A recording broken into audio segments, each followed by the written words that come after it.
وعنده مفاتح الغيب لا يعلمها إلا هو ويعلم ما في البر والبحر وما تسقط من ورقة إلا يعلمها ولا حبة في ظلمات الأرض ولا رطب ولا يابس إلا في كتاب مبين وهو الذي يتوفاكم بالليل ويعلم ما جرحتم بالنهار ثم يبعثكم فيه ليقضى أجل مسمى ثم إليه مرجعكم ثم ينبئكم بما كنتم تعملون وهو القاهر فوق عباده ويرسل عليكم حفظة حتى إذا جاء أحدكم الموت توفته رسلنا وهم لا يفرطون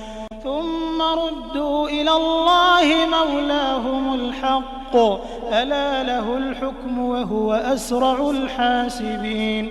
إن الحمد لله نحمده ونستعينه ونستغفره ونعوذ بالله من شرور أنفسنا ومن سيئات أعمالنا من يهده الله فلا مضل له ومن يضلل فلا هادي له وأشهد أن لا إله إلا الله وحده لا شريك له وأشهد أن محمدا عبده ورسوله أما بعد فإن خير الحديث كتاب الله وخير الهدي هدي محمد صلى الله عليه وسلم وشر الأمور محدثاتها وكل محدثة بدعة وكل بدعة ضلالة وكل ضلالة في النار.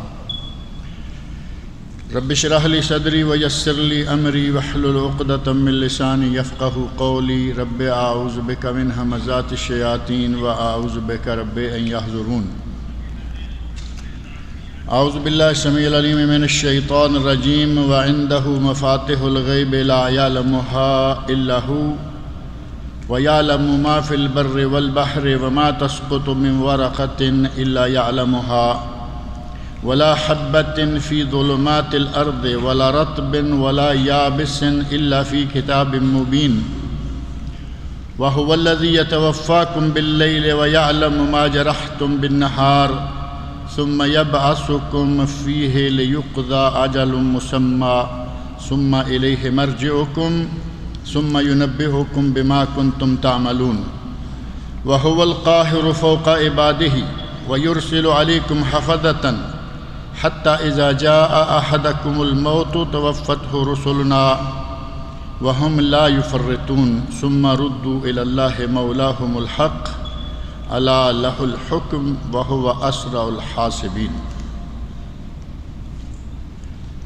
قرآن کریم سورۃ الانعام آیت نمبر 59، 60، 61 اور 62، یہ 3-4 آیات میں نے آپ کے سامنے پڑھی ہیں.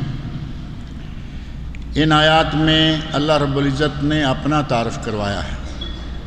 یہ قرآن کریم میں پورے کا پورا ہی اللہ تعالیٰ کا تعارف ہے، کیونکہ یہ اس کا کلام ہے، کلام الہی، کلام پاک. لیکن بعض مقامات ایسے ہیں کہ اللہ رب العزت نے خاص طور پر اپنی قدرتوں، خاص طور پر اپنی عظمتوں اور رب کائنات نے اپنی بعض صفات کا بطور خاص تذکرہ فرمایا ہے. یہ پوری کائنات اس کی ذات کا ثبوت ہے. جس طرف بھی دیکھیں، جس چیز کو بھی دیکھیں، بات بالآخر جا کے وہیں پہنچے. دنیا میں چاہے جتنی بھی ترقیاں ہیں، دنیا نے چاہے جو کچھ بھی بنایا ہے، اس کی نسبت ہم وقتی طور پر کسی انسان کی طرف کرتے ہیں، لیکن اس کا اصل موجد کون ہے، اس کا اصل خالق کون ہے؟ وہ رب کائنات. جہازوں، کشتیوں، وہ ہوائی جہاز ہوں، بحری جہاز ہوں، گاڑیاں ہوں، دنیا کی آج بڑی عجیب و غریب بے شمار چیزیں روئے زمین پر موجود ہیں، ہمارے سامنے ہیں. یہ فلاں نے بنائی، یہ فلاں نے بنائی، یہ فلاں نے ایجاد کی، اور بالآخر انہیں کس نے ایجاد کیا؟ اس ایروپلین بنانے والے کو کس نے بنایا؟ معاملہ چلتے پھرتے پھر وہیں جاتا ہے کہ اس پوری کائنات کا خالق و مالک، اس پورے جہان کو چلانے والا، اس کا مدبر، اس کا مصرف صرف اللہ تعالیٰ۔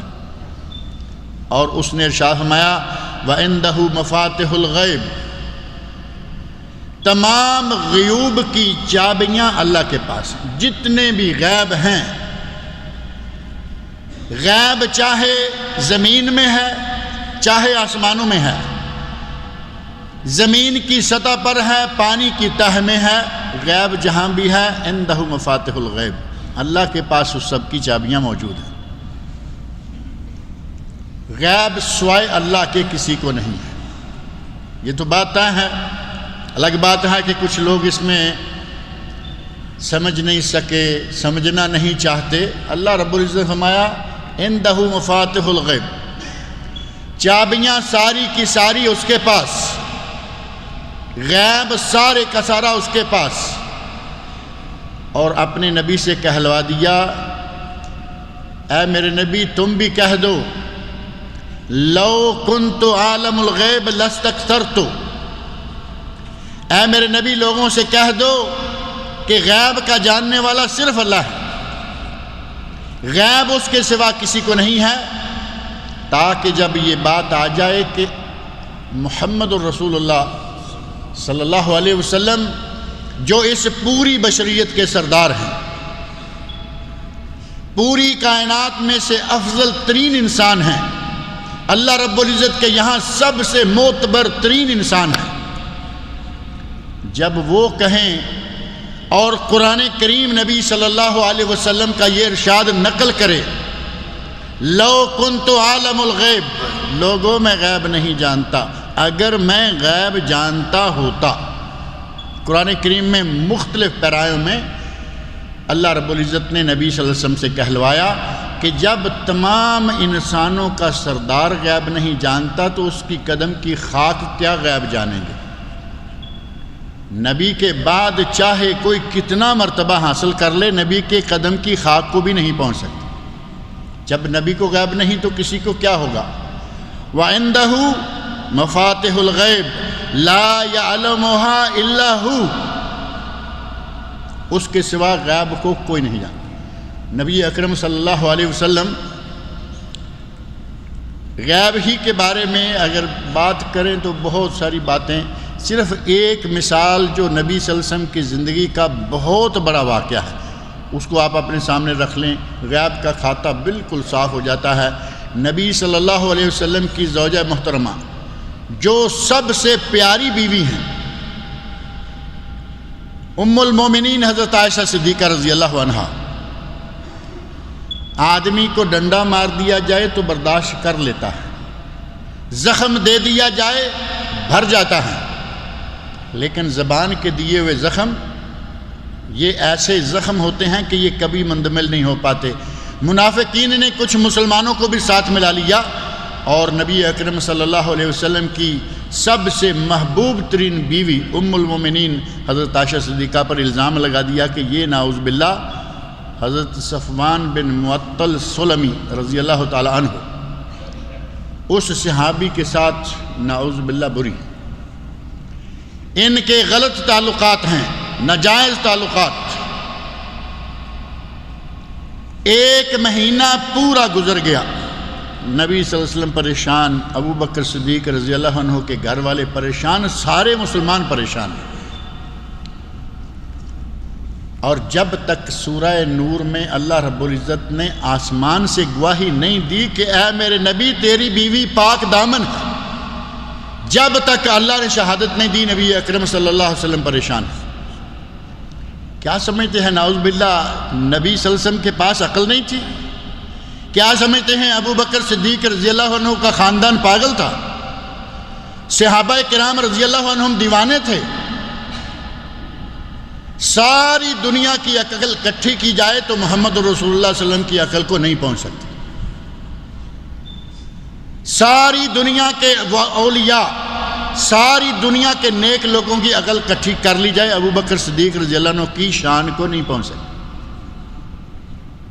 وہ گھر پورا پریشان، وہ گھر پورا پریشان، اور پوری امت جو اس وقت تھی پوری امت پریشان، اور ہمارا مولوی ذرا سمجھنے کو تیار نہیں کہ نبی کو غیب ہے، ولی کو غیب ہے، اس کو بھی غیب ہے، اس کو اگر نبی کو غیب ہوتا تو کیا یہ واقعہ پیش آتا تھا؟ عجیب بات ہے، بالکل انڈرسٹوڈ قسم کی چیز، 2 اور 2 4 کی طرح واضح مسئلہ، لیکن اتنا عرصہ ہو رہا ہے ہمارے ہندوستان میں ایک آدمی نے یہ کھڑا کر دیا اور کہا کہ نبی غیب جانتا ہے، پھر ولی بھی غیب جانتے۔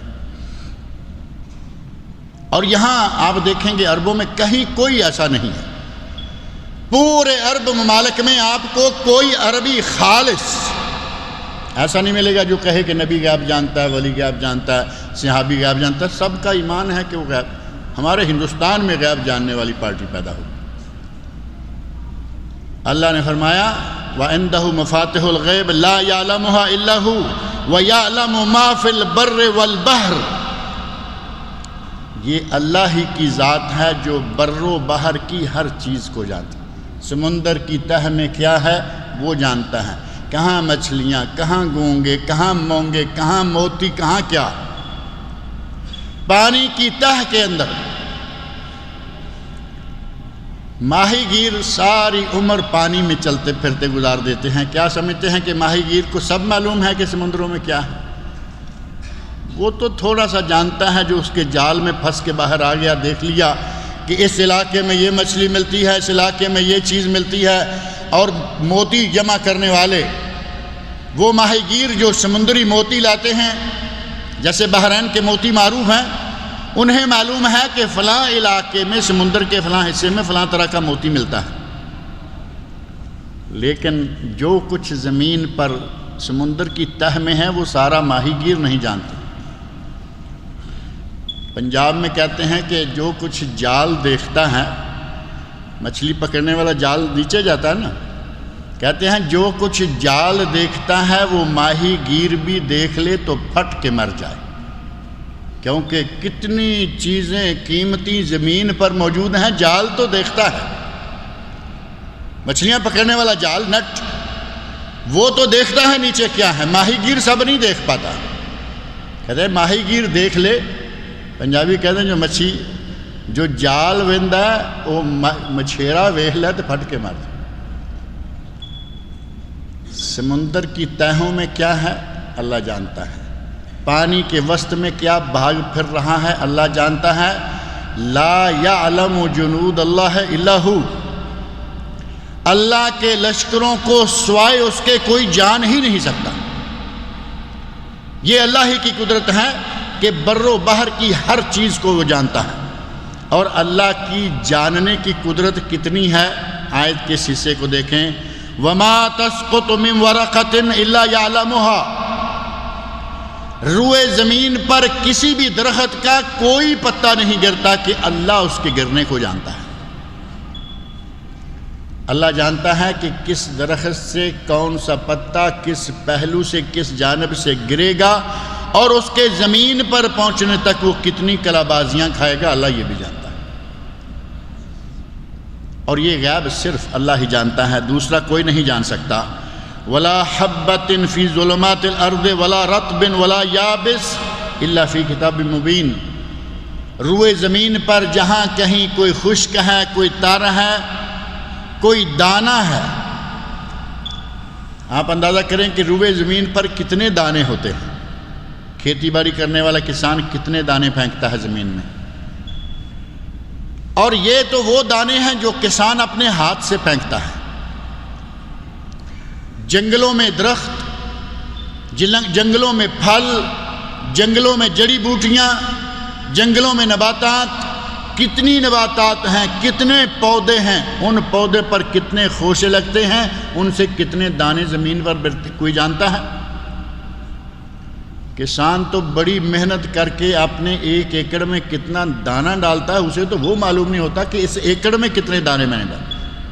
کلو بتا سکتا ہے کہ میں نے 50 کلو دانہ جو ہے اس میں ڈالا ہے، گندم 50 کلو تھی وہ ڈالی، چاول کی فصل کے دانے 50 کلو تھے وہ اگائے اور ان کو یہاں منتقل کیا، لیکن ساری دنیا میں زمین کے جس حصے پر جو بھی کوئی دانہ کسی درخت کے خوشے سے گرتا ہے اللہ اس کو بھی جانتا ہے۔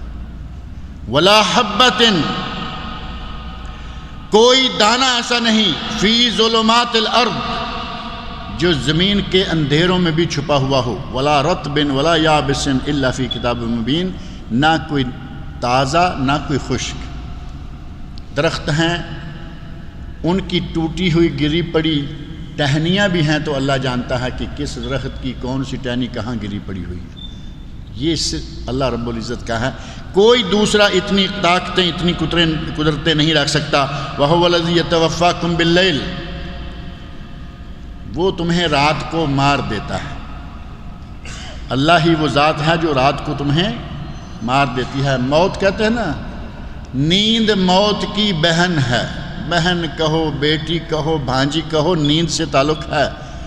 موت اور نیند قریب قریب۔ نبی اکرم صلی اللہ علیہ وسلم سوتے وقت دعائیں مانگا کرتے تھے، اے اللہ اگر تو نے مجھے دوبارہ زندہ کر دیا، اے اللہ اگر تو نے مجھے دوبارہ زندہ کر دیا تو مجھے سلامت رکھنا، اور اے اللہ اگر تو نے مجھے اسی نیند میں وفات دے دی، نیند میں مجھے مار دیا تو میری روح پر رحم فرمانا۔ پتہ نہیں اٹھ پائیں گے یا نہیں، سو گئے ہیں، اٹھیں گے یا نہیں کوئی نہیں جانتا۔ اسی لیے نبی اکرم صلی اللہ علیہ وسلم جب کوئی آپ نے دعا سکھلائی کہ جب کوئی بیدار ہو تو کہے الحمدللہ الحمدللہ الذی احیانا بعد ما اماتنا والیہ النشور، تعریفیں اس ذات کے لیے جس نے مجھے موت دینے کے بعد دوبارہ زندگی دے دی ہے اور پلٹ کر پھر اسی کے پاس جانا ہے۔ صاف لفظوں میں فرمایا بعد ما اماتنا، جب اللہ نے ہمیں مار دیا، موت دے دی، اس کے بعد احیانا، ہمیں دوبارہ زندگی دی، حیات بخشی، وَإِلَيْهِ النُّشُورُ، اور ہمیں اسی کی طرف پلٹ کر بھی جانا۔ اور اللہ جانتا ہے وَيَعْلَمُ مَا جَرَحْتُمْ بِالنَّهَارِ، دن کو کیا کرتے ہو، رات کو کیا کرتے ہو، روشنی میں کیا کرتے ہو، اندھیرے میں کیا کرتے ہو، ظاہر میں کیا کرتے ہو، چھپ کر کیا کرتے ہو، اللہ ہر چیز کو جانتا ہے۔ اللہ رب العزت کی کس کس وصف، کس کس صفت کا ذکر کیا جائے۔ یہ پوری کائنات، یہ پہاڑ دیکھو کتنی بڑی مخلوق ہے۔ ہم سمجھتے ہیں کہ زمین پر اتنے بڑے بڑے ڈھیر لگے ہوئے ہیں، اور اس کا چھوٹا سا ٹکڑا توڑنا چاہیں۔ مکہ میں آپ نے دیکھا مشہور جبل عمر، جبل عمر پروجیکٹ، وہ تو آپ جاتے ہیں عمرہ کے لیے دیکھتے ہیں نا، پہلے وہاں ہوٹل تھے، پہاڑ تھا، اب وہاں بلڈنگیں بن گئی، بہت بڑی بڑی بلڈنگیں۔ اور آپ کو معلوم ہے کہ ان چھوٹے سے پہاڑوں کے ٹکڑے کو توڑنے کے لیے کتنا پیسہ، کتنی نفری اور کتنا کام ہوتا رہا، کتنی مدت لگ گئی۔ اللہ رب العزت کی مخلوق ہے، پہاڑ ہے، لوہے کی طرح سخت ہے، توڑنے کے لیے مدت چاہیے، طاقت چاہیے، نفری چاہیے، لیکن اللہ رب العزت کے پاس وہ مخلوق موجود ہے کہ چاہے اشارہ کرے پہاڑ چل پڑیں، چاہے اشارہ کریں دو پہاڑوں کو آپس میں ملا دیں۔ صحیح بخاری صحیح مسلم واقعہ موجود، نبی اکرم صلی اللہ علیہ وسلم طائف آئے، طائف والوں کو دعوت دی، دعوت قبول نہیں کی بلکہ الٹا بچوں کو پیچھے لگا دیا، وہ کنکر پتھر مار رہے ہیں۔ نبی اکرم صلی اللہ علیہ وسلم کا سر اقدس تک زخمی ہوا، جسم زخمی ہوا، خون بہتا ہوا پاؤں میں آ کے جم گیا، پاؤں سے جوتا نکالنا مشکل ہو گیا۔ نبی اکرم صلی اللہ علیہ وسلم ایک انگوروں کے باغ کے پاس آ کے بیٹھ گئے، تفصیلی واقعہ آپ کے علم میں ہے۔ اللہ رب العزت نے پہاڑوں کے ملک الجبال، پہاڑوں کے فرشتے کو بھیجا۔ جبرائیل امین آئے، کہتے ہیں اے اللہ کے نبی پہاڑوں کا فرشتہ آپ کی خدمت میں حاضر ہے۔ فرشتے نے کہا اے اللہ کے نبی آپ پر سلام ہو، السلام علیکم، مجھے اللہ نے بھیجا ہے، اگر آپ حکم دیں تو میں ان دونوں پہاڑوں کو ایک عرصے تک سنتے رہے تھے کہ یہ دو پہاڑ فلاں ہیں، ابھی رمضان سے ایک آدھ دن پہلے اللہ رب العزت نے توفیق دی تو کچھ جگہیں خاص حضرت حلیمہ سعدیہ رضی اللہ عنہا جہاں نبی صلی اللہ علیہ وسلم کا بچپن گزرا ہے، دودھ پینے کی عمر 2 سال اور پھر اور بھی 3 سال، 5-6 سال کا عرصہ جس وادی بنی سعد میں نبی اکرم صلی اللہ علیہ وسلم نے گزارا، ایک طویل عرصہ کے بعد ابھی اللہ رب العزت نے وہ جگہ دیکھنے کا موقع دیا۔ یقین مانیں کہ وہاں پل کر آج وہاں جانے کے لیے مشکل بن گئی کہ وہاں پہنچیں گے کیسے۔ بہت قریب تک روڈ چلی گئی ہے، روڈ کے بعد میں نہیں سمجھتا کہ آدھا کلومیٹر بھی ہوگا جہاں روڈ نہیں ہے اور وہاں جگہ بنی ہوئی ہے۔ یہ حضرت حلیمہ سعدیہ کا گھر ہے یا تھا۔ اس جگہ حضرت حلیمہ سعدیہ کا کوئی فلاں رشتہ دار تھا، 2-3 جگہ مخصوص ایسے پڑی ہوئی ہے۔ وہاں پہنچنا یہ تھوڑے سے حصے کے لیے مشکل ہے، اور نبی پاک صلی اللہ علیہ وسلم نے بچپن کے 5 سال وہاں گزارے۔ اتنی دشوار گزار جگہ اور اتنی سخت جگہ، اور دنیا کا نرم و نازک انسان نبی اکرم صلی اللہ علیہ وسلم صحابی کہتے ہیں کہ میں نے آپ سے مصافحہ کیا، میں نے دنیا میں آج تک اتنی نرم چیز کوئی نہیں دیکھی جتنی نرم نبی صلی اللہ علیہ وسلم کی ہتھیلی تھی۔ دنیا کا انتہائی نازک اندام انسان یہاں 5 سال پہلے گزار کے گیا۔ اور وہیں ایک مقامی شخص سے پوچھا کہ حدیث میں جو آتا ہے اخشبین، فرشتے آئے، آ کے کہا یا رسول اللہ طائف والوں نے آپ کے ساتھ برا سلوک کیا ہے، اللہ نے مجھے بھیجا ہے، لئن شئت، اگر آپ حکم دیں، آپ چاہیں، لأطبق علیہم الاخشبین، میں ان دونوں پہاڑوں کو ملا دوں اور درمیان میں پورے طائف والوں کو پیس کے رکھ دوں۔ تو پتہ چلا کہ یہ 2 پہاڑ ہیں۔ اس مرتبہ اس وقت جو طائف ہے وہ بہت بڑا شہر ہے، لیکن اس وقت کا طائف جو ہے وہ تھوڑا ایک سائیڈ میں ہے، اور وہاں جو بستی تھی اس کے دونوں طرف پہاڑ ہیں۔ فرشتے نے کہا آپ اجازت دیں، آپ چاہیں حکم دیں، میں ان دونوں پہاڑوں کو ملا دیتا ہوں اور ان طائف والوں کو پیس کے رکھ دیتا ہوں۔ ہم توڑ توڑ کے کتنی مشقت کر کے ایک بلڈنگ کھڑی کرتے ہیں، اور فرشتہ کہتا ہے میں دونوں پہاڑوں کو ملا دیتا ہوں۔ یہ قدرت کس کی ہے؟ یہ طاقت دینے والا کون ہے؟ اللہ کی ذات۔ فرشتہ اس کی مخلوق ہے، اس کا تابع ہے، اور خود اللہ رب العزت نے قرآن کریم میں فرمایا کہ میری یہ مخلوق لا یعصون اللہ ما امرہم، میرے کسی حکم کا انکار نہیں کرتے، وہم یفعلون ما یؤمرون، جو ان کو حکم دیا جاتا ہے وہی کرتے ہیں، کسی حکم کی عدولی نہیں کرتے۔ یہ طاقتور مخلوق اس رب کائنات کی مخلوق ہے، ہر وقت اس کے حکم کی منتظر رہتی ہے۔ وہ رب کائنات کتنی قدرتوں کا مالک ہے، اور یہ مخلوق کتنی ہے۔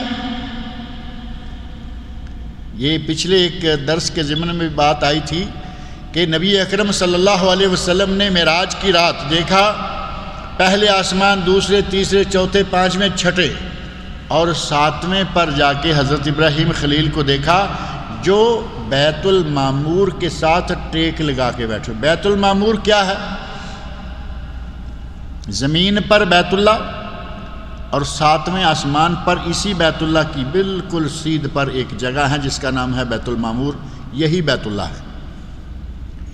روزانہ اس میں جب سے یہ بیت اللہ تعمیر ہوا تب سے روزانہ 50,000 فرشتہ اس میں داخل ہوتا ہے،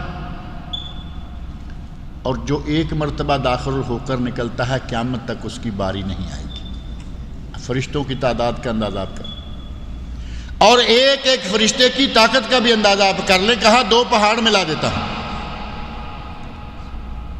اللہ رب العزت کی اپنی قدرت، اپنی عظمت، اس کی مخلوقات کو دیکھ کر ہی اندازہ لگایا جا سکتا ہے۔ وہ رحیم، وہ کریم، وہ طاقتوں کا مالک دنیا میں جس نے بڑے بڑے نعرے لگائے، آپ کے علم میں ہے کیسر اور کسریٰ، یہ دونوں بڑے مشہور ہوئے، بڑی طاقتیں ان کے پاس یہ ہے، ان کے پاس وہ ہے۔ اللہ رب العزت نے کیسر کی گردن توڑ دی، کسریٰ کی گردن توڑ دی، اور اس کے لیے مقرر کس کو کیا؟ حضرت محمد رسول اللہ صلی اللہ علیہ وسلم اور ان کے غلاموں کو۔ فرعون جو اپنے آپ کو کہہ رہا ہے انا ربکم الاعلی، اللہ نے گردن دبوچی یا نہیں دبوچی؟ اس کو پانی میں ڈبو کر مار دیا، پانی میں ڈبو دیا۔ اور وہ ذات جو پانی کی مالک، خشکی کی مالک، اللہ رب العزت نے قرآن کریم میں فرمایا ہے جو ذات تمہیں پانی کے اندھیروں میں سنبھالتی ہے وہی باہر خشکی پر بھی سنبھالتی ہے۔ خشکی پہ تم چلتے ہو، تمہاری حفاظت کرنے والا اللہ۔ پانی کے اندھیروں میں تم اپنے جہازوں میں، لانچوں میں، شپوں میں جاؤ، تمہاری حفاظت کرنے والا اللہ۔ لیکن اگر اللہ چاہے پانی کو ذرا سا حکم دے، ہر چیز تہو بالا ہو جائے۔ آج کا مسلمان بڑی عجیب پوزیشن میں پہنچا ہوا ہے، ذرا تکلیف پہنچے تو جھٹ اسے اللہ کا گھر بھول جاتا ہے، غیر اللہ کا در یاد آ جاتا ہے۔ بڑی عجیب بات ہے، اللہ کا گھر بھولا، غیر اللہ کا در یاد آ گیا۔ پہلے مشرکین مکہ بھی عام حالت میں تو غیر اللہ کے در پہ جھکتے تھے، غیر اللہ سے مانگتے تھے، لیکن جب مصیبت آتی، پھنس جاتے تو صرف اللہ کو پکارتے تھے۔ آپ کے پاس ابو جہل کے بیٹے حضرت اکرمہ رضی اللہ عنہ کا واقعہ معروف ہے۔ پانی میں ہیں، مشرکین مکہ ساتھ ہیں، اور طوفان آیا، سمندری طوفان آیا، کشتی ہچکولے کھانے لگی۔ تو اب کہتے ہیں کہ اب محمد کے رب کو پکارو، یہاں تمہیں وہ نجات دے گا۔ اکرمہ رضی اللہ تعالیٰ عنہ ابھی مسلمان نہیں ہوئے، لیکن عقل اللہ رب العزت نے دی، اور اب عقل کام کرنا شروع کر دیا۔ پہلے عقل یہی تھی، لیکن بتوں کو پوجتے رہے، ابا حضور کی غلامی کرتے رہے۔ جب اللہ رب العزت نے عقل کو صحیح ٹھکانے پہ آ کے کہا کہ اپنی عقل سے کام لو، جیسے ہی مشرکین نے کہا کہ یہاں اب محمد کا رب بچا سکتا ہے، دوسرا کوئی، لات، منات، عزا، حبل، کوئی نہیں بچائے گا، اس نے کہا نہیں، جب تم باہر اس کے رب کو نہیں پکارتے، کہتے ہو یہ بچائیں گے، یہاں بھی انہی سے کہو۔ اپنے لات کو بلاؤ، اپنے منات کو آواز دو، اپنے حبل کو آواز دو، عزا کو دو، یہاں کیوں اس کو پکاریں گے؟ تو سارے لوگوں نے بیک زبان کہا کہ نوجوان تو نہیں جانتا، یہاں سوائے اس کے رب کے کوئی بچا ہی نہیں سکتا۔ تو اکرمہ نے کہا کہ پھر آج کے بعد وہی ہے، تمہارے جتنے بھی معبود ہیں، جتنے تمہارے خدا ہیں، میں سب کا انکار کرتا ہوں، اور لا الہ الا اللہ محمد رسول اللہ پڑھا اور مسلمان ہو گیا۔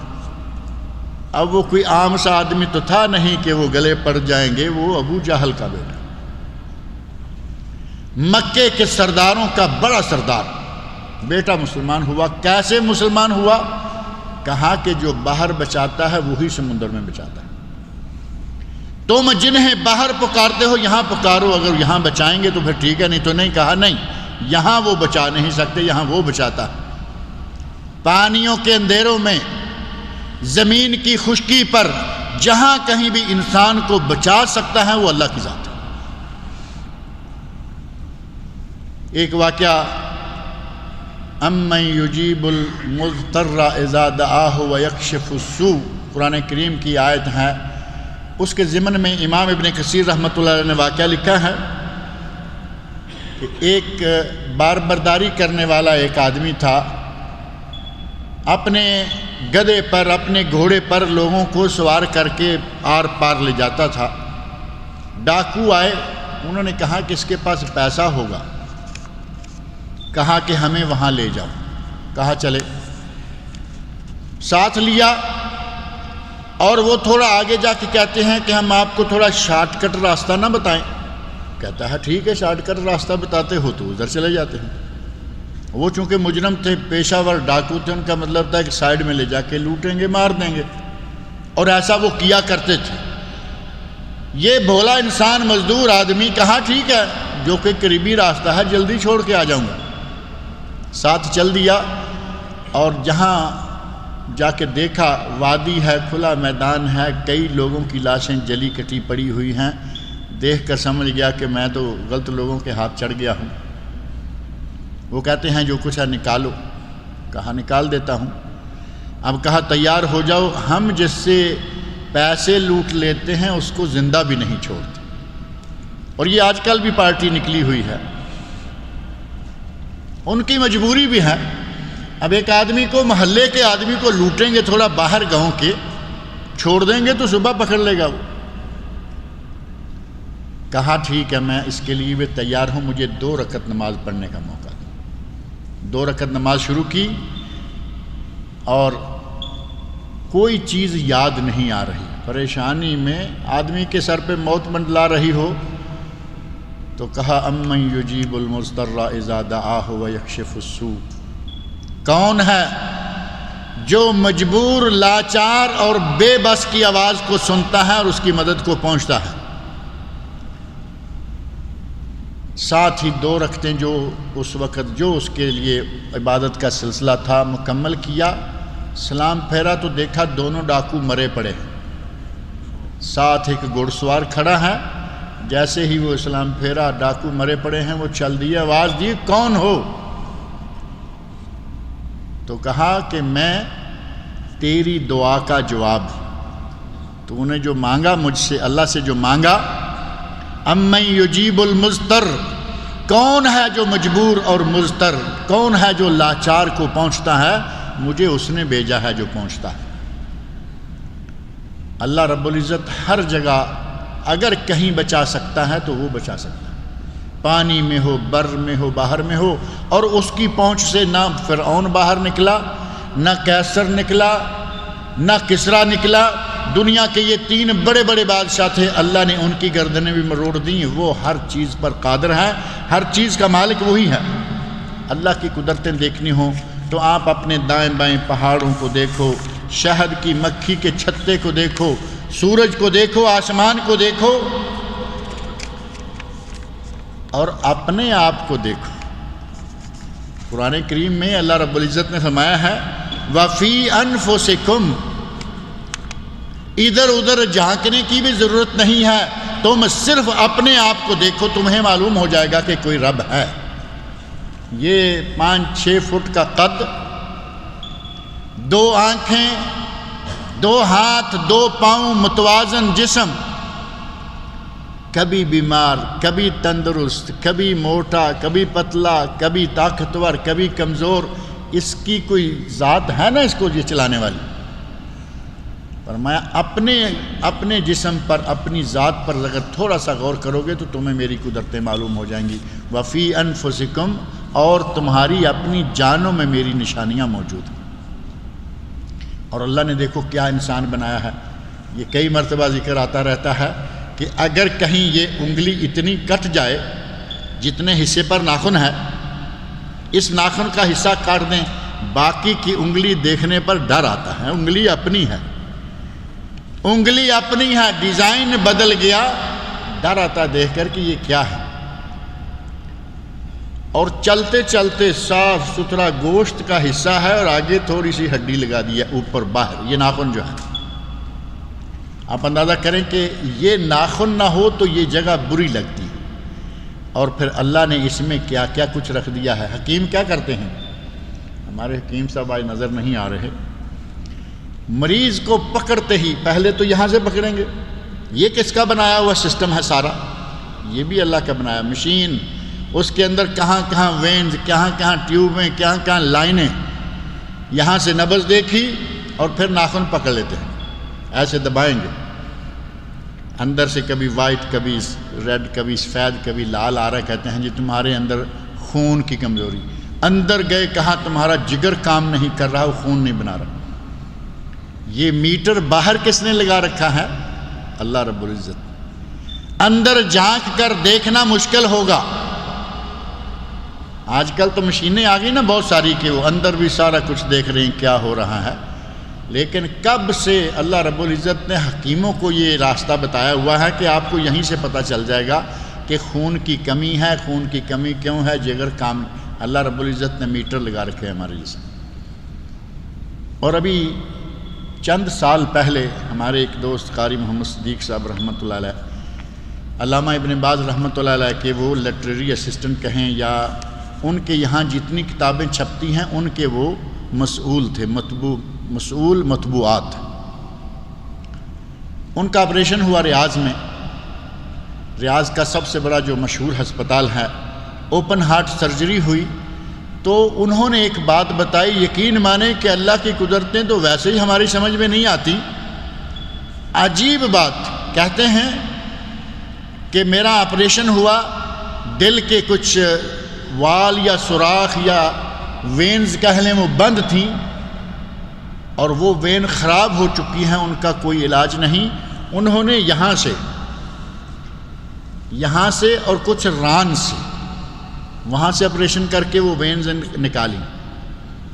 جیسے ہمارے بجلی لگاتے ہیں نا الیکٹرک والے، تو 2-3 سپیر پلگ چھوڑ دیتے ہیں کہ کبھی یہاں استری لگا لیں گے، کبھی یہاں ویکیوم کلینر لگا لیں گے۔ اللہ رب العزت نے ہمارے جسم کے اندر دل کے وال سپیر رکھے ہوئے ہیں، بازو میں ہے، ٹانگ میں ہے، یہاں ہے، وہاں۔ اللہ رب العزت نے فرمایا وفی انفسکم، تمہارے اپنے نفسوں میں، تمہاری اپنی جان میں، تمہاری ذات میں میری ذات کی نشانیاں موجود ہیں۔ بخشنا چاہے 100 قاتل کو بخش دیا، مشہور واقعہ ہے نا، وہ بخشنے پہ آئے تو 100 قاتل کو بخش دے، 100 قتل کرنے والوں کو بخش دے۔ بخشنے پہ آئے تو وہ بدکار عورت جس نے کتے کو پانی پلایا اس کو بخش دے، اور پکڑنے پہ آئے تو ایک بلی کو مارنے والی کو پکڑ لے۔ یہ سارے واقعات صحیح بخاری شریف میں موجود ہیں حدیث کی کتابوں کے علاوہ۔ بلی کے مار دینے والی عورت کو نبی اکرم صلی اللہ علیہ وسلم آتے ہیں اللہ نے جہنم میں ڈال دیا کہ ایک چھوٹا سا جانور جسے نہ تو نے کھلا چھوڑا کہ وہ گھوم پھر کر کچھ کھا پی کے اپنی زندگی بچا لے، اور نہ باندھے ہوئے کو کھانا دیا کہ وہ بچ سکے، اللہ نے بلی کے قتل پر اس کو جہنم میں ڈال دیا، اور کتے کو پانی پلانے پر اللہ نے ایک فحشہ عورت کو جنت عطا فرمائی۔ 100 قتل کر لیا، اللہ نے توبہ قبول کر لی۔ وہ قدرتوں والا ہے، رحیم ماں سے بڑھ کر۔ اور پکڑنے پہ آئے، قرآن کریم میں یہ بہت ساری آیات آگے مسلسل یہ سلسلہ ہے، وَهُوَ الْقَادِرُ عَلَىٰ أَن يَبْعَثَ عَلَيْكُمْ وَهُوَ الْقَاهِرُ فَوْقَ عِبَادِهِ۔ اللہ رب العزت کی قدرتوں کا ہم اندازہ ہی نہیں کر سکتے، اتنی قدرتوں کا مالک ہے، ہر چیز اس کی بنانے والا وہ، اگر چاہے تو رہنے دے اور ختم کرنے پہ آئے تو وہ اللہ رب العزت نے بیماری دی، شفا دیتا ہے وہ، بیمار کرتا ہے وہ، شفا دیتا ہے وہ، اس دنیا میں بھیجتا ہے وہ اور واپس لیتا ہے وہ۔ موت و حیات اس کے ہاتھ میں ہے نا۔ حضرت ابراہیم علیہ السلام کے ساتھ جب وہ مناظرہ ہوا تھا تو ابراہیم علیہ السلام نے کہا میرا رب وہ ہے جو مارتا بھی ہے، زندہ بھی کرتا ہے، پیدا بھی کرتا ہے، تخلیق بھی فرماتا ہے، موت بھی دیتا ہے۔ تو نمرود نے کہا تھا کہ میں بھی یہ کام کر سکتا ہوں۔ ابراہیم خلیل علیہ السلام کے مقابلے میں وہ کہتا ہے کہ میں بھی کر سکتا ہوں۔ ایک آدمی جسے سزائے موت تھی کہا اس کو چھوڑ دو، ایک بے قصور کو پکڑا کہا اس کے قتل کر دو، میں بچا بھی سکتا ہوں، میں مار بھی۔ تو ابراہیم علیہ السلام نے فرمایا میرا رب وہ ہے یاتی بالشمس من المشرق، میرا رب وہ ہے جو سورج مشرق سے چڑھاتا ہے، فات بہا من المغرب، اگر تم میں قدرت ہے تو ایک مرتبہ مغرب سے سورج چڑھا کے دکھا دو، فبہت الذی کفر، اس کی ہوا نکل۔ اللہ رب العزت کی قدرتوں کو ہم سمجھ نہیں سکتے اس عظیم، اس قادر، قدیر، مالک، عزیز، حکیم هو اللہ الذی لا الہ الا هو عالم الغیب والشہادہ وهو الرحمن الرحیم هو اللہ الخالق البارئ المصور لہ الاسماء الحسنی. اس عظیم خالق کو ہمیں چاہیے کہ یاد رکھیں، اس کی قدرتوں کا اندازہ رکھیں، کبھی بھی بغاوت کی طرف نہ سوچیں، کیونکہ ہمیں ہر وقت جب چاہے وہ پکڑ سکتا ہے. اپنی زندگی میں کوشش کریں کہ ایک لمحہ بھی ایسا نہ ہو کہ ہم اللہ کے سامنے سرکش بن کر پیش ہوں، بلکہ اللہ کے سامنے ہمیشہ عاجزی، اللہ کے سامنے ہمیشہ انکساری کریں اور ہمیشہ اللہ سے مانگتے رہیں. وہ دے سکتا ہے کیونکہ وہ پوری کائنات کا مالک ہے، وہ پکڑ سکتا ہے کیونکہ وہ پوری کائنات کا خالق ہے. ہر چیز کی چابیاں اس کے پاس ہیں، ہر کائنات کا مالک وہ ہے. اللہ رب العزت سے دعا ہے کہ مجھے اور آپ سب لوگوں کو اللہ رب العزت کی قدرتوں کو سمجھنے کی توفیق عطا فرمائے، اور اللہ رب العزت ہمیں اس کا تقوی اختیار کرنے کی توفیق سے نوازے، کیونکہ تقوی اصل چیز ہے، اللہ سے ڈرنا. ایک صاحب نے لکھا ہے کہ ہماری مامی فاطمہ النساء کی طبیعت خراب ہے، ان کے لیے دعا کریں، وہ ICU میں ہیں. دعا کریں کہ اللہ رب العزت فاطمہ النساء کو شفاء کاملہ و عاجلہ عطا فرمائے. ایک اور صاحب لکھتے ہیں شولہ پور انڈیا سے عبد الخالق کہ میری والدہ کا انتقال ہو گیا ہے، دعا کریں کہ اللہ رب العزت ان کی والدہ کی مغفرت فرمائے، ان کی بشری کوتاہیوں کو اللہ تعالیٰ معاف کرے، اور اللہ تعالیٰ ان کو جنت الفردوس میں اعلیٰ مقام عطا فرمائے. اور یہ صاحب کہتے ہیں کہ نہال بائی کی والدہ ماجدہ اللہ کو پیاری ہو گئی ہیں. نہال بائی ہمارے ساتھیوں میں سے ہیں، درسوں میں بھی آتے ہیں، یہاں جمعہ میں بھی ہوتے ہیں کبھی. دعا کریں کہ اللہ رب العزت ان کی والدہ کی مغفرت فرمائے، ان کی بشری کوتاہیوں کو اللہ تعالیٰ معاف کرے، اللہ تعالیٰ ان کو جنت الفردوس میں اعلیٰ مقام عطا فرمائے. ہندوستان میں دہلی میں اوصاف صاحب ہیں، آج صبح ان کا فون آیا تھا کہ ان کی بانجی شدت سے بیمار ہیں، ان کے لیے بھی دعا کریں کہ اللہ تعالیٰ اس کو شفاء کاملہ عاجلہ عطا فرمائے. اس کے علاوہ جتنے مریض بیمار مسلمانوں کے بیمار ہیں ان سب کے لیے دعا کریں کہ اللہ رب العزت تمام بیماروں کو شفاء کاملہ عاجلہ عطا فرمائے. نماز پڑھنے کا طریقہ کیا ہونا چاہیے؟ نماز تو ہم ظاہر ہے کہ پڑھتے ہی ہیں، ہر آدمی پڑھتا ہے، اور نماز پڑھنے کے بہت سارے ڈیزائن آپ کو ملیں گے، کوئی کسی طرح پڑھ رہا ہے، کوئی کسی طرح پڑھ رہا ہے. لیکن نماز کیسی ہونی چاہیے؟ ہمارے پاکستان میں کتابیں ملتی ہیں، انڈیا میں اوپر لکھا ہوتا ہے نماز شافعی، کسی پہ لکھا ہوا ہے نماز حنفی. یہ دو تو ہمارے پاکستان انڈیا میں ملتی ہیں. میرا خیال ہے مالکی پاکستان انڈیا میں نہیں ملتی، اور نہ حنبلی ملتی ہے، کیونکہ نہ مالکی والوں کا یہ دعویٰ ہے نہ حنبلی والوں کا. یہ دعوے ہمارے دو لوگوں کے ہیں، نماز شافعی، نماز حنفی. اور چاہیے کیا؟ نماز جس طرح امام شافعی یا امام ابو حنیفہ نے پڑھی وہ پڑھنی چاہیے، یا جس طرح محمد رسول اللہ صلی اللہ علیہ وسلم نے پڑھی. نماز تو وہ نا جیسے نبی صلی اللہ علیہ وسلم نے فرمایا، صحیح بخاری شریف میں حدیث موجود ہے، صلو کما رأیتمونی اصلی، تم سب اسی طرح نماز پڑھا کرو جس طرح تم نے مجھے نماز پڑھتے ہوئے دیکھا.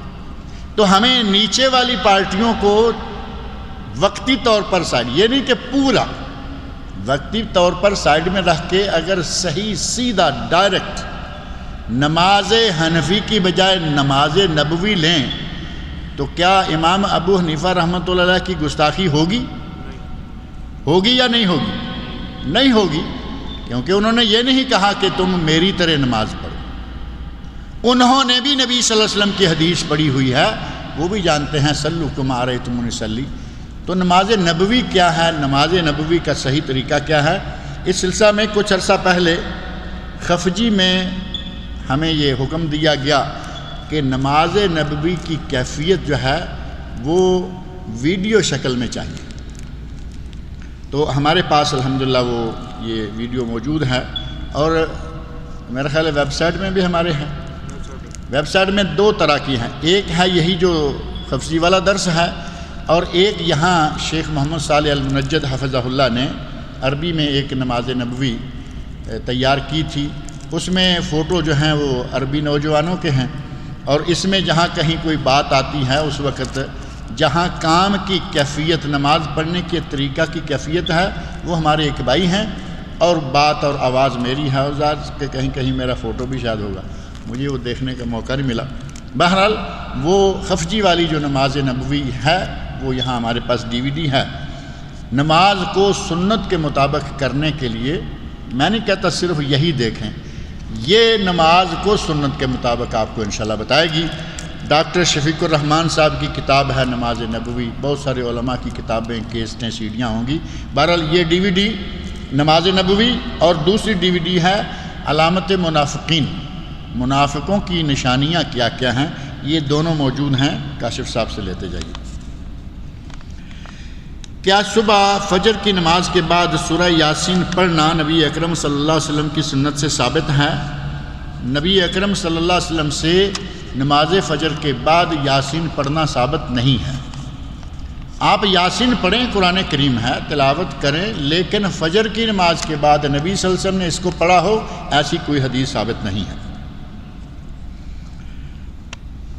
ہمارے یہاں تو فجر کے بعد نہیں، جب آدمی جانے کے قریب ہو، مر نہ رہا ہو، تو اس کے پاس پڑھتے ہیں کہ ذرا یاسین سن کے جلدی جان چھوٹے اس سے۔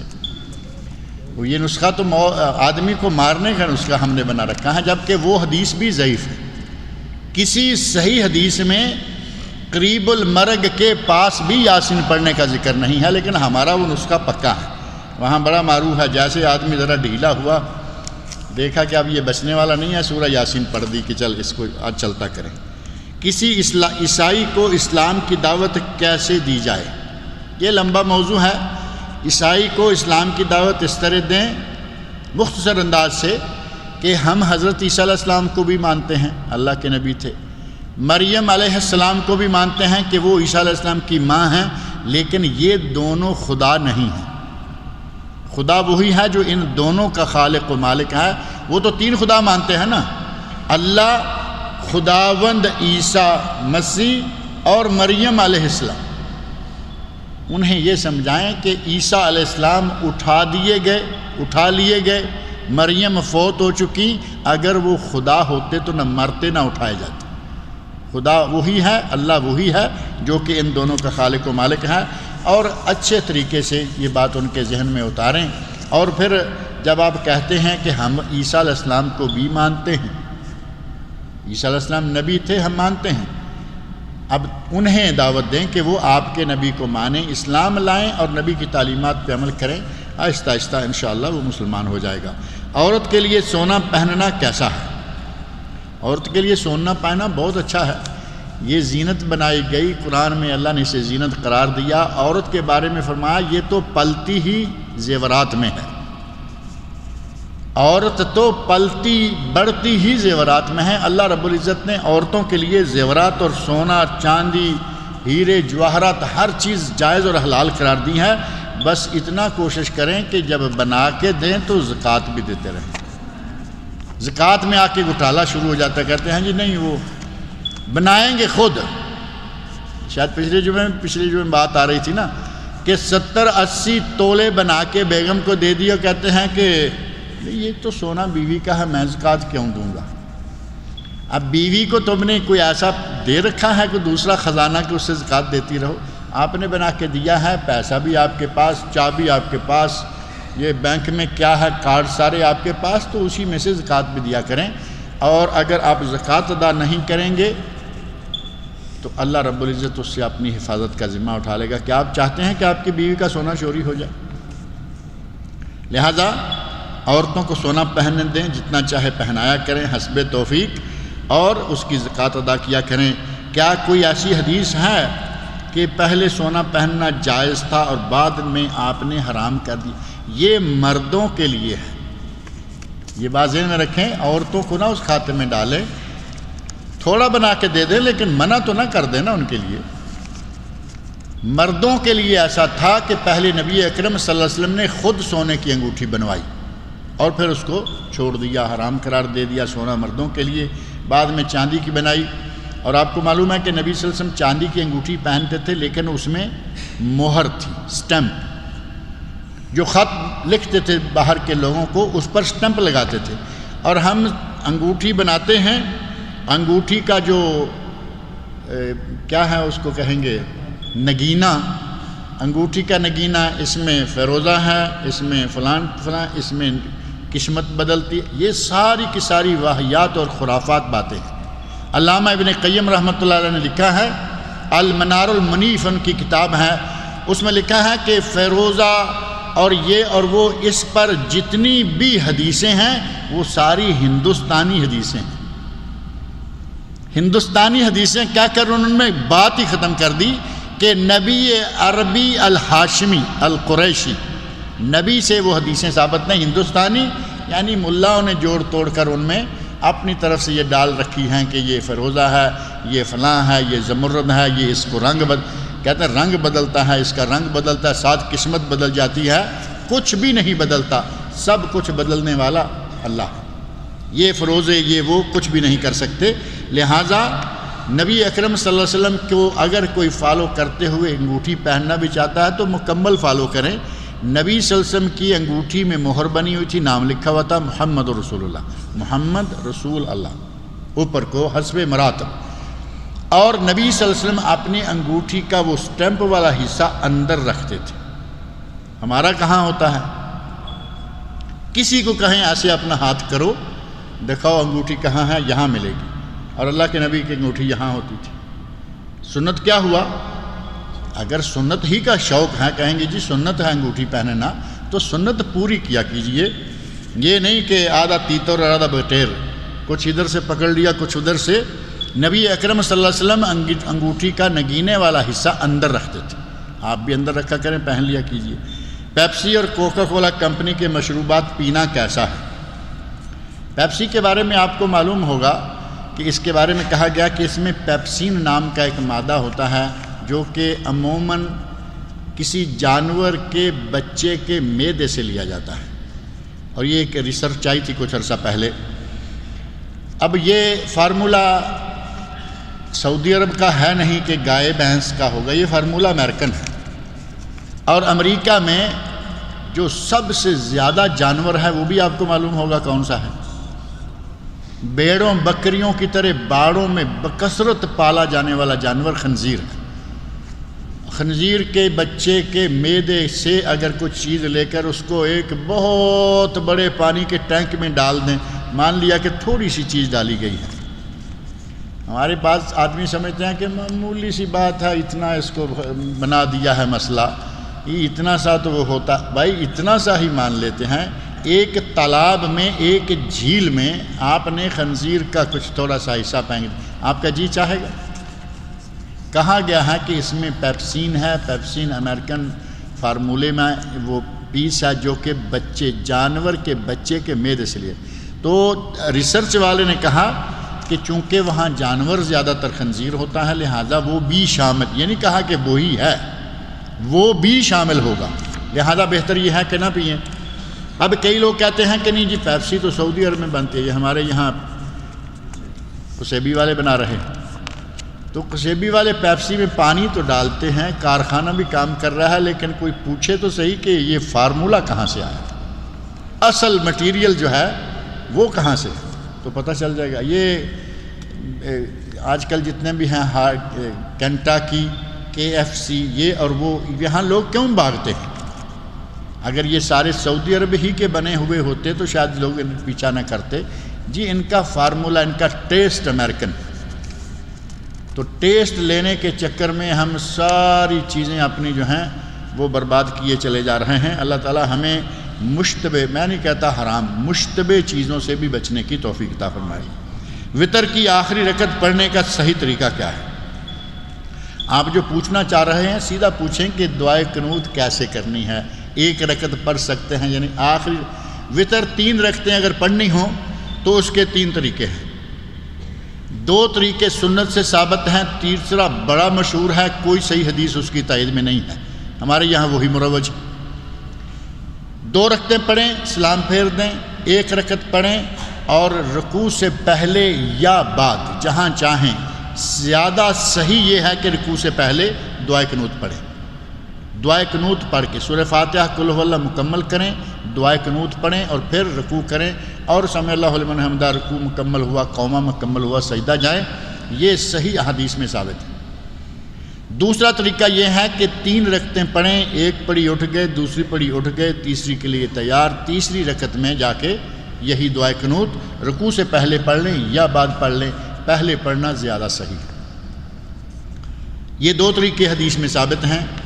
اور تیسرا طریقہ وہ ہے 2 رکعتیں پڑھی، سلام پھیر دیا، پھر اٹھے، نئے سرے سے 1 رکعت پڑھی، اور وہ رکوع سے پہلے ہی کرتے ہیں، لیکن وہ باقاعدہ درمیان میں ایک رفع دین ہے، شاید اس کے ساتھ اللہ اکبر بھی کہا جاتا ہے، جبکہ نہ یہ رفع دین اس طرح ثابت ہے کہ رفع دین کر کے ہاتھ باندھیں۔ اگر رفع دین کرنی ہے تو اس کا معنی یہ ہے رفع یدیہ، نبی صلی اللہ علیہ وسلم نے ہاتھ اٹھا کے دعا مانگی، جیسا کہ وطروں میں معروف ہے۔ اور یہ انداز جو ہے 2 رکعتیں پڑھے، اتحیات کیا، سلام پھیرے بغیر اٹھ گئے تیسری رکعت کے لیے، یہ مغرب کے مشابہ ہو جاتا ہے، اور نبی صلی اللہ علیہ وسلم نے فرمایا کہ وطر کو مغرب کے مشابہ نہ کریں۔ نبی صلی اللہ علیہ وسلم فرمائے مغرب کے مشابہ نہ کرو، ہم نے مشابہ کر دیا۔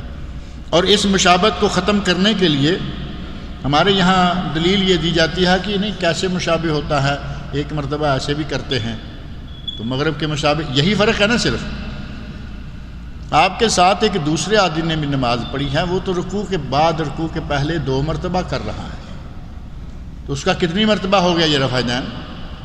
تکبیر تحریمہ کے علاوہ اس کا 6 مرتبہ رفع دین ہوا، تو یہ 7 مرتبہ ہو گیا۔ آپ نے 1 مرتبہ تکبیر تحریمہ کے ساتھ کیا تھا اور 1 مرتبہ اب کیا ہے، آپ کا 2 مرتبہ آپ نے فرق کیا کیا؟ لہٰذا صحیح ترین طریقہ یہ ہے کہ 2 رکعتیں پڑھیں اور 1 پڑھیں الگ، اور 3 پڑھیں تو ان کے درمیان قعدہ نہ کریں بلکہ مسلسل پڑھیں۔ قعدہ میں جب اتحیات پڑھتے ہیں تو دائیں ہاتھ کی شہادت کی انگلی کو کیسے اور کب اٹھائیں؟ جب آپ اتحیات کے لیے بیٹھ جائیں تو اسی وقت سے یہ انداز جو ہے اس کو اپنا لیں۔ اس طرح ہاتھ کو اپنے دائیں گھٹنے پر یا ران پر رکھنا نبی صلی اللہ علیہ وسلم سے ثابت نہیں، کسی بھی مسلک میں، یہ بھی ذہن میں رکھیں، حنفی، شافی، مالکی، حنبلی، وہابی، سنی، شیعہ، کسی میں بھی ایسے ہاتھ رکھنا ثابت نہیں۔ بایاں ہاتھ ایسے رہے گا لیکن دایاں ہاتھ جو ہے وہ بیٹھتے ہی ایسے رکھیں، یہ رکھیں۔ اپنی شہادت والی انگلی کی جڑ میں انگوٹھا رکھنے، یہ ٹھیک ہے، اور اگر آرام سے یہ کر لیں جیسا کہ معروف ہے، اس انگلی کو تھوڑا اٹھا رکھیں اور تھوڑا سا خمدار رکھیں، اور جہاں جہاں اللہ کا اسم گرامی آئے اس انگلی کو اٹھاتے رہیں۔ اب یہ میرے ساتھ رہیں، التحیات للہ، للہ اللہ کا نام ہے نا، اللہ کے لیے۔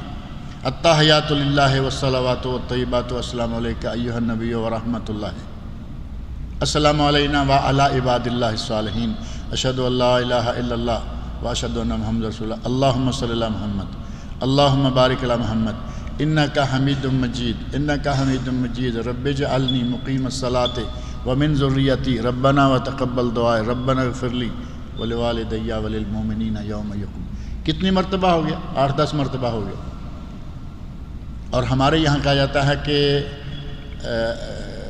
اشہد اللہ الہ الا اللہ، لا الہ کہتے ہوئے اٹھا دیں، الا اللہ کہتے ہوئے گرا دیں، کہیں بھی اس کا ذکر نہیں ملتا کہ صرف 1 مرتبہ یہیں اٹھانا ہے، بلکہ نبی اکرم صلی اللہ علیہ وسلم کے حدیث سے پتہ چلتا ہے کہ آپ جب اتحیات بیٹھتے لا یجاوز بصرہ اصبعہ، نبی صلی اللہ علیہ وسلم کی نگاہ اس انگلی سے آگے نہیں جاتی تھی۔ اور دوسری حدیث میں ہے کہ میں نے نبی صلی اللہ علیہ وسلم کو دیکھا اتحیات میں آپ انگلی ہلا رہے تھے اور دعا مانگ رہے تھے۔ دعا کہاں ہے؟